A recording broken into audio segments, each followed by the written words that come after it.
So I'll take a cue from Swapnil, and before I start, I'm just taking this forward. We have heard why we should publish, how we should publish, and we are taking it to the next level. Why and how of patenting your invention, your research, or your development. And I'll take a cue from Swapnil's, and I'll ask a question as a show of hand. Which famous Bose would you associate with sound? Anyone? Okay, anyone else? Is that the opinion of House? So where did you hear about Bose? Has Bose speakers, is that the famous Bose that you have heard of? Now who among these is the inventor of Bose? Khudiram Bose, Jagdish Chandra Bose, Amar Bose, S.N. Bose, and D.K. Bose. And all these are the five most famous Boses of the country. Sorry? Yeah, Subhash Chandra Bose.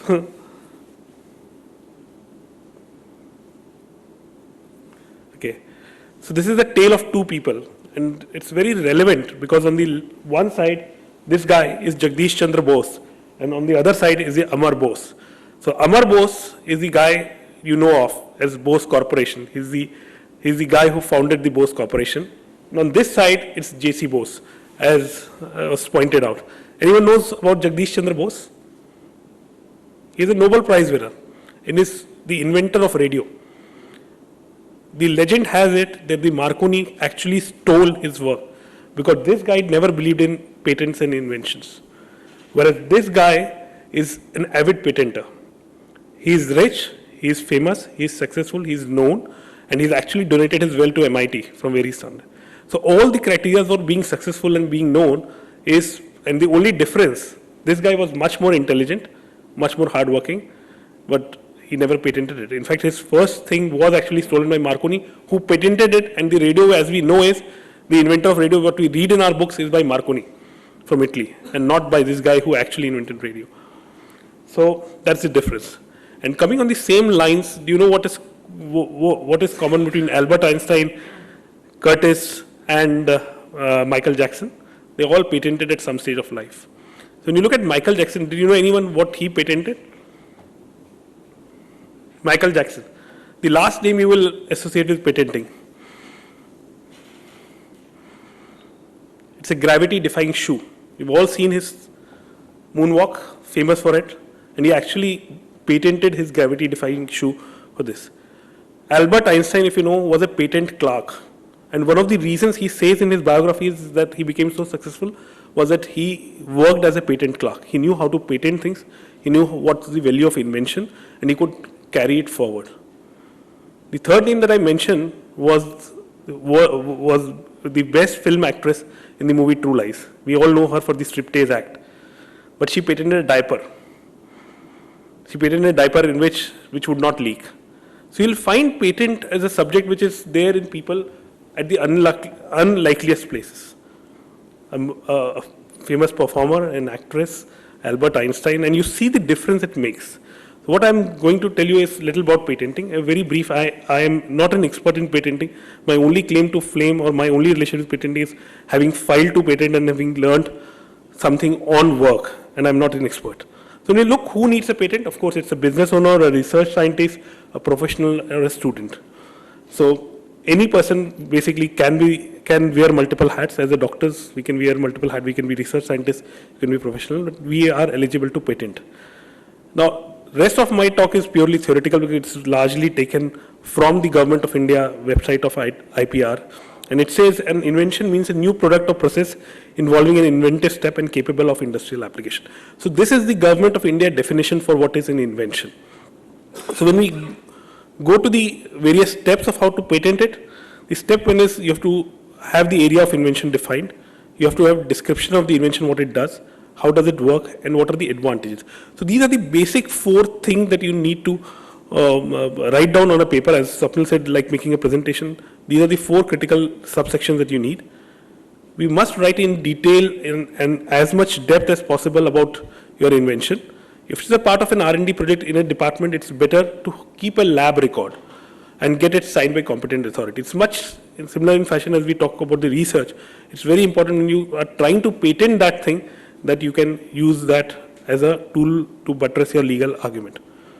The most important fact or the most important thing that would help the patent being granted is having good diagrams. As Swapnil said, a picture is worth 1,000 words.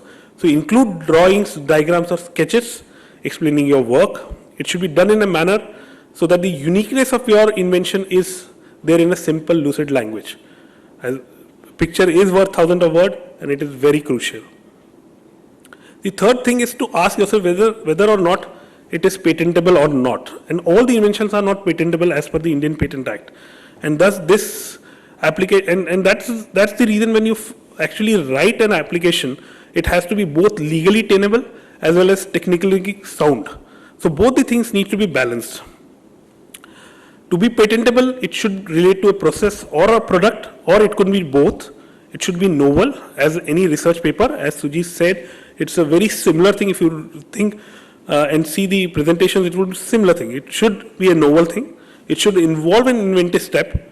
It should be capable of application. Here it is written industrial application. When we talk about papers, it's the clinical application or application in research, and not fall under section 3 and 4, which I'm going to explain what section 3 and 4 are.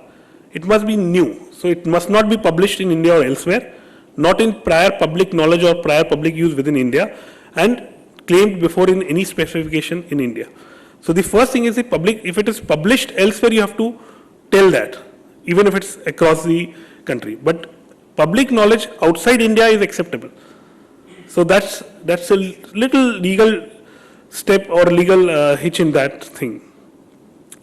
When we say inventive, what does inventive means? It involves a technical advance as compared to the existing knowledge. Again, very similar to paper, when something is judged, it is judged whether you are adding to the already available information. It has a potential of economic importance or both. It's an advanced and economical important thing, and it is not obvious to the person skilled in the field, like the research papers. So if you are publishing that intramedullary nail are probably very good for tibia interlock, it doesn't make sense because it's a known thing. Any expert will tell. Similarly, an invention may be available, or which you may think that it has not been there in patent search, but it is already there in public domain. So that is not patentable. It has to be useful in industry, because otherwise there will be frivolous inventions. So suppose there are people who approach that they have made a bucket with an umbrella or bucket with a torch. So people come out with weird ideas, and I think that is why this thing has come, and it is sort of a discretionary power given to the patent officer so that he can just disregard all the frivolous inventions. So if there is an invention which does not seem to have an industrial value, it will be probably discarded. So as I said, there are some exclusions. So all frivolous inventions, like something or some claims that a machine gives more than 100% performance, or it is a perpetual machine, all these things will be rejected. If the patent officer thinks that it is contrary to public use order or morality, like any gambling machine or a device for housebreaking, it will be illegal. So obviously, I mean, and still there are differences between different countries. And I'll give you an example here. In US, it is legal for you to be able to patent speed radar blocking guns, devices, or cable TV channel descamblers. They are both considered illegal activity, but the inventions are not illegal, and the patents are granted for that, because the premise of the argument there is that while you have a right to invent a thing, that right can't be taken away from you. So if a person has devised a speed radar blocking gun device, then it is his right to patent it, but it is illegal to use it. It is not even illegal to sell it at certain states in US. So ability to sell is fundamental, ability to invent is fundamental, but ability to use is one which is governed by law. So it's different for different countries, and it's very interesting that this exclusion occurs in India, and some inventions and some patents are disregarded because of this, and you can actually fight it out. So enforcing law is a public order thing, it's nothing to do with invention, but yet it's a very significant thing. So gambling machines would be patentable in US but not in India. So that's the difference here. Again, there are certain more exclusions. So any biological warfare, terminator gene technology, or embryonic stem cell line is not patentable in India. So that's another exclusion thing. The genetically modified organisms are not patentable, not very relevant to us, but good to know. And then the mere discovery of a scientific principle is not patentable. So if someone said about Newton's law is not patentable. Superconducting phenomena such as property of certain material to withstand mechanical shock is not patentable. So there are a lot of things, and that is why I say legality of patent should be understood when you file patent. Maybe you have to reword things, but there are a lot of exclusions. And of course, naturally occurrence or genetically modified organism, unless they have been proven to be superior, are not patentable. This is the most important. So there are basically A to P exclusions, 3A to P, but the I is what we consider the most important. So it says that any process for medicinal, surgical, curative, prophylactic, diagnostic, therapeutic, or other treatment of human being or similar treatment of animal which render them free of their disease or increase the economic value or that of their products. So if you remove a cancer tumor, if you remove a dental plaque, so a technique that would enable you to do is not patentable. So if tomorrow you devise a good technique to do a distal locking, it is not patentable. There is no way you can patent a surgical technique by the definition of law. However, you can do once the thing is removed out of the body, or you have devised a surgical or therapeutic or diagnostic information apparatus or instruments to facilitate the same. So while techniques are not patentable, technology is patentable. So if you tomorrow devise a sleeve for distal locking, that is patentable. But if you devise a technique for distal locking as a doctor or as an orthopedic surgeon, that is not patentable. So this is a fundamental difference. You can publish that, but you can't patent it. So if you have to really patent it, it has to be a product. So this is the most important cause exclusion when the medical or the orthopedic fraternity is concerned. Of course, there is a exclusion 4, which is about the radioactive material. Now quickly going through the stages of patent, filing patent. One is the draft application. So it's a good idea to actually have a provisional report, a provisional draft application, because it gives you additional time to of a year before you can before you can actually put up your final application. It has to be technologically and legally sound. This is the most important thing. So while you may be good at writing papers and you can present a technological part of it, there is a legal aspect to it, and there is a format in which it has to be written. It's not that it can't be taught or can't be learned. So the ideal way, or for the first initial few patents, it would be a better idea to get a patent attorney, because they'll be able to present it in a legal form. So how to just get around the way of exclusion, because the patent officers would reject anything that would sound among any of these exclusions. So any word that would make it sound similar, that you are describing a technique, would straight away go away. So if you are, for example, you devise something for distal locking, even if it is an instrument, but the way it's written, if it sounds remotely like that you are describing a technique, it will be thrown away. So it's very important that it is technologically sound and also the legally correctly worded. So these are the steps. So first is to file an application. There are patent offices on the different parts of the country, and then you have to file it to individuals. For us, it's Mumbai. Chennai, I think, is for the Kochi. You have to pay a required fee, which is not too much. It's on the tune of 3,000 rupees, and I think it's been waived off by the government of India for individuals for a certain time now to encourage inventions. So just to give you an idea of the fee, while the statutory fee is around 3,000 to 5,000, the patent attorney fee is around 80,000 to 1 lakh rupees for a simplest of patents that we file. So the statutory fee that I paid was 5,000 rupees, but the attorney charged me around 85,000, and it's still there. So it's like a law process that you have to still keep paying them. And of course, there is this site is really good, the ipindia.nic.in. Unlike the Air India site that we are trying for last few hours, this one actually gives a lot of information. You can search patents, you can see how it is written, and it is very well made site. And I would highly recommend anyone considering patent to go through this. Then once that's done, the application, there's a formality check like any other document. They do not check the veracity of the claim, but they would just check if all the papers are in orders before accepting it, and they'll give you a receipt of application if the application has been received.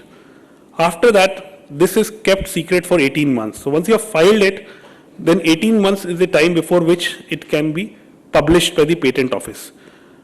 Now, you can apply for an expedited publication by paying a certain additional fee, And usually within few months, within a few days, in fact, within a month, the expedited publication can happen.